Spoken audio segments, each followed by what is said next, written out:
you said that Crow's ideology was so important in this case, and what was that?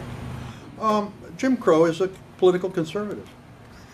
So that's what you mean by... In that very vulgar sense. But I think that's a manifestation of a more general...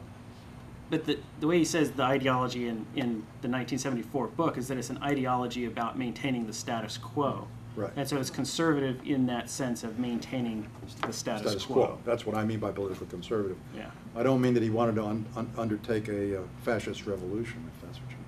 No, he thinks the status quo is about as good as you can get. Yeah, absolutely. I'm not too entirely convinced about this kind of ideology. Good.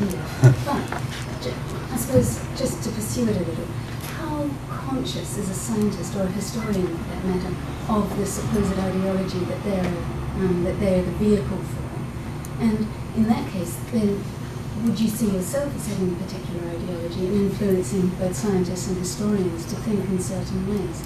I mean, it would seem difficult for me to believe that only certain scientists have ideologies and are going to influence others.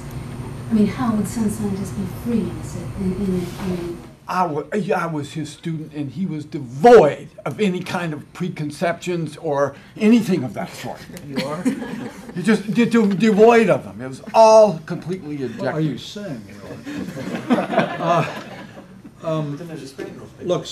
Look, there's a tremendous amount of individual variation, degree of self-consciousness about that.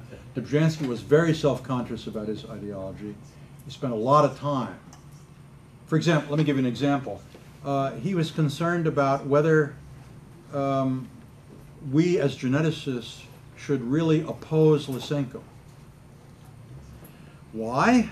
He says, of course, we should, but he said, I recognize that there's a contradiction here. After all, we oppose the Soviet state.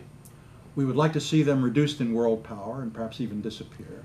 Now, Lysenko, because he believes a wrong thing about something very important, namely the source of food, is destructive of the interests of the Soviet state.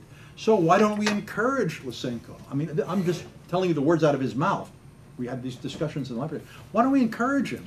That will further weaken this terrible regime and lead to the victory of democracy.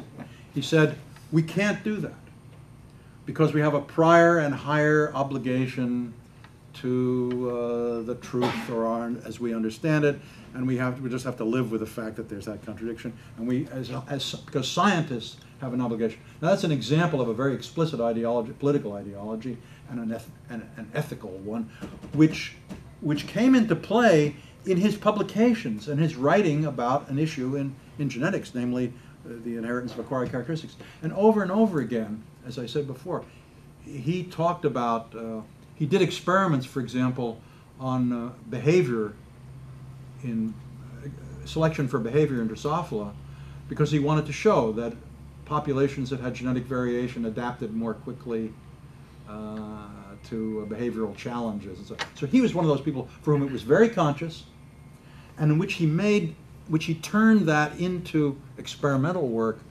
and propaganda work and so on the scientific level in a very conscious way.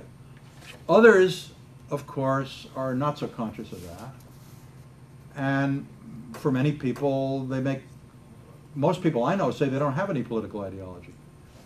What, me? Political ideology is something that only fascists, communists, and nutcases have. So you're quite right that it's not, one could not make the claim that a conscious ideology informs the work of most scientists. They have ideologies about what it means to be a scientist, or what science means, but that's not what I was talking about in that particular case. Mm-hmm. Do you know a scientist who's devoid of ideology? Well, in the sense that we're talking about it, I can't... Louder, please? In the sense that we're talking about it, it's hard for me to imagine that any scientist could be. But at the same time, I'm not sure how interactive, let's say, the ideology and the science are, and that's what I'm trying to understand now. It differs, I agree, it differs a lot, and most people are not conscious of it and would say it doesn't affect their everyday decisions. And then there are charismatic figures like Dobzhansky for whom it was very important.